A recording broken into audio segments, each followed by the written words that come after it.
ನಮಸ್ಕಾರ ಫ್ರೆಂಡ್ಸ್.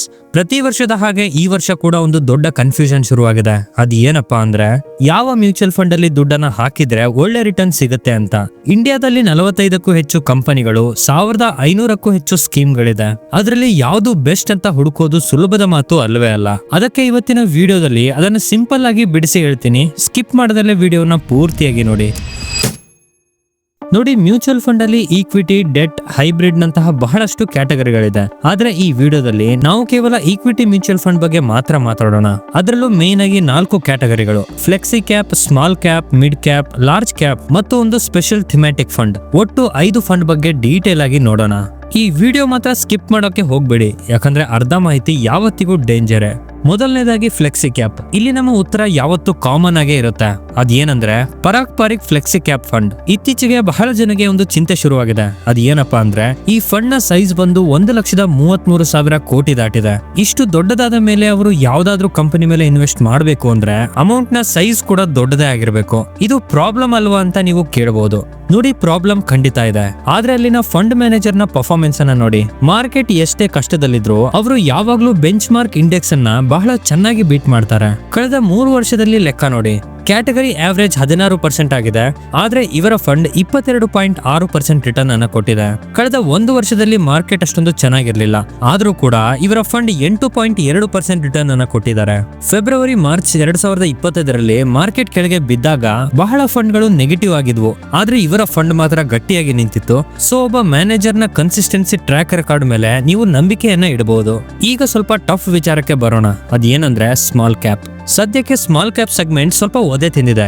ಅಂದ್ರೆ ನೀವು ಲಾಂಗ್ ಟರ್ಮ್ ಪಿಕ್ಚರ್ ಅನ್ನ ನೋಡಿದ್ರೆ ಕಳೆದ 5 ವರ್ಷದಲ್ಲಿ ಸ್ಮಾಲ್ ಕ್ಯಾಪ್ ಇಂಡೆಕ್ಸ್ 22.6% ರಿಟರ್ನ್ ಅನ್ನ ಕೊಟ್ಟಿದೆ.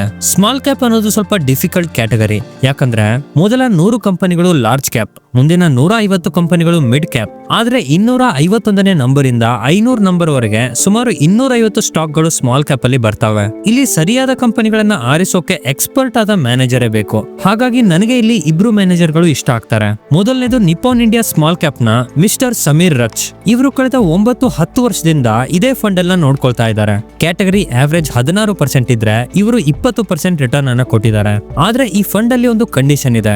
ಅದೇನಂದ್ರೆ ನೀವು ಒಂದೇ ಸರಿ ಲಂಸಮ್ ಅನ್ನ ಹಾಕೋಕೆ ಬರೋದಿಲ್ಲ, ಬರೀ SIP ಅನ್ನ ಮಾಡಬೇಕು.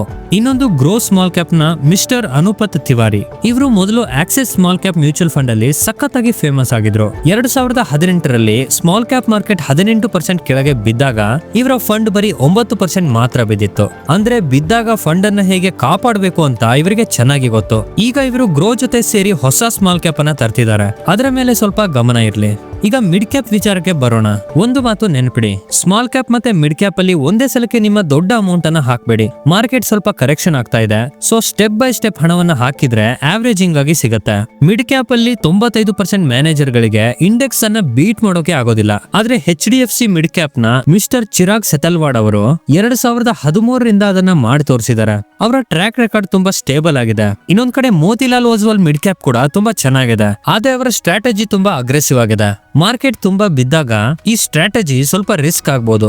ಸೊ ನೆಮ್ಮದಿ ಬೇಕು ಅನ್ನೋರು ಚಿರಾಗ್ ಅನ್ನೋರನ್ನ ಫಾಲೋ ಮಾಡಿ. ಅಂದ್ರೆ HDFC ಮಿಡ್ ಕ್ಯಾಪ್ ಅಲ್ಲಿ ಇನ್ವೆಸ್ಟ್ ಮಾಡಬಹುದು. ಸ್ನೇಹಿತರೆ, ಈ ವರ್ಷ ನಾನು ಯಾವುದೇ ರೀತಿಯ ಲಾರ್ಜ್ ಕ್ಯಾಪ್ ಅನ್ನ ಸಜೆಸ್ಟ್ ಮಾಡೋದಿಲ್ಲ. ಯಾಕಂದ್ರೆ ಈಗ ಲಾರ್ಜ್ ಕ್ಯಾಪ್ ತುಂಬಾನೇ ಹೈ ವ್ಯಾಲ್ಯೂ ಆಗಿದೆ. ನಮ್ಮ IT ಇಂಡಸ್ಟ್ರಿಯನ್ನ ನೋಡಿ. ವಿಪ್ರೋ ಅಂತಹ ದೊಡ್ಡ ದೊಡ್ಡ ಕಂಪನಿಗಳು ಅವರ ಗ್ರೋತ್ ತುಂಬಾ ಕಡಿಮೆ ಆಗ್ತಾ ಇದೆ. ಆದ್ರೆ ಶೇರ್ ಬೆಲೆ ಮಾತ್ರ ಅಷ್ಟೇ ಇದೆ. ಇದರಲ್ಲಿ ಒಂದು ದೊಡ್ಡ ಕರೆಕ್ಷನ್ ಆಗುವ ಸಾಧ್ಯತೆ ಕೂಡ ಇದೆ. ಜನ ಈಗ ನಿಫ್ಟಿ 1 ಲಕ್ಷ ಯಾವಾಗ ಮುಟ್ಟುತ್ತೆ ಅಂತ ಎಕ್ಸೈಟ್ ಆಗಿದ್ದಾರೆ. ಆದ್ರೆ ಸ್ವಲ್ಪ ಇಲ್ಲಿ ಅಪಾಯ ಕಾಣ್ತಾ ಇದೆ. ಸೊ ಅದಕ್ಕೆ ಲಾರ್ಜ್ ಕ್ಯಾಪ್ ಇಂದ ಸ್ವಲ್ಪ ದೂರ ಇರೋದು ಒಳ್ಳೆಯದು. ಕೊನೆಯದಾಗಿ ಥಿಮ್ಯಾಟಿಕ್ ಫಂಡ್.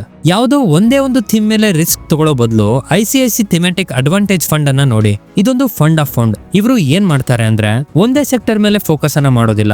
ಇವರು ತುಂಬಾ ರೀತಿಯ ಸೆಕ್ಟರ್ ಮೇಲೆ, ಅಂದ್ರೆ ಎನರ್ಜಿ ಆಗಿರ್ಬೋದು, ಬ್ಯಾಂಕಿಂಗ್ ಆಗಿರ್ಬೋದು, ಟೆಕ್ನಾಲಜಿ ಆಗಿರ್ಬೋದು, ಹೀಗೆ ಬೇರೆ ಬೇರೆ ಸೆಕ್ಟರ್ ಗಳಲ್ಲಿ ಹಣವನ್ನ ಹಂಚ್ತಾರೆ. ಇದರಿಂದ ನಿಮ್ಮ ರಿಸ್ಕ್ ಕೂಡ ಕಡಿಮೆ ಆಗುತ್ತೆ. ಇದನ್ನ expert manager mister Shankaran Naren ಅವರು ಮ್ಯಾನೇಜ್ ಮಾಡ್ತಾ ಇದ್ದಾರೆ. ಮಾರ್ಕೆಟ್ ಅಲ್ಲಿ ಈಗ ವೊಲಟಿಲಿಟಿ ತುಂಬಾ ಜಾಸ್ತಿ ಇರುತ್ತೆ. ಟ್ರಂಪ್ ಅವರು ಬಂದ ಮೇಲೆ ಇನ್ನೂ ಈ ವರ್ಷ ಏನೇನಾಗಬಹುದು ಅಂತ ಗೊತ್ತಿಲ್ಲ. ಈ ವರ್ಷ ನಿಮ್ಮ ಹತ್ರ ಕ್ಯಾಶ್ ಅನ್ನ ಎತ್ತಿಟ್ಕೊಳ್ಳಿ. ಯಾವಾಗ ಮಾರ್ಕೆಟ್ ಜೋರಾಗಿ ಬೀಳುತ್ತೋ ಆಗ ಜನ ಭಯ ಬೀಳ್ತಾರೆ. ಆದ್ರೆ ನೀವು ಆವಾಗ್ಲೇ ಮಾರ್ಕೆಟ್ ಅಲ್ಲಿ ಎಂಟ್ರಿ ಕೊಡಬೇಕು. ಕೆಳಗೆ ಬಿದ್ದಾಗ ಇನ್ವೆಸ್ಟ್ ಮಾಡಿ. 5-6 ವರ್ಷ ಸುಮ್ನೆ ಕೂತ್ಕೊಳ್ಳಿ. ಇದೇ ನಿಮ್ಮನ್ನ ಶ್ರೀಮಂತನಾಗಿ ಮಾಡುತ್ತೆ. ಸ್ನೇಹಿತರೆ, ಇವೇ ನೋಡಿ ಈ ವರ್ಷದ ಬೆಸ್ಟ್ ಮ್ಯೂಚುವಲ್ ಫಂಡ್ಗಳು. ನಿಮ್ಗೆ ಈ ವಿಡಿಯೋ ಇಷ್ಟ ಆಗಿದ್ರೆ ಒಂದು ಲೈಕ್ ಮಾಡಿ. ಜೊತೆಗೆ ನಿಮ್ಮ ಅಭಿಪ್ರಾಯವನ್ನ ಕಾಮೆಂಟ್ ಮಾಡಿ ತಿಳಿಸಿ. ಮುಂದಿನ ವಿಡಿಯೋದಲ್ಲಿ ಸಿಗೋಣ. ಅಲ್ಲಿವರೆಗೂ ಹಣ ಉಳಿಸಿ, ಹಣ ಬೆಳೆಸಿ.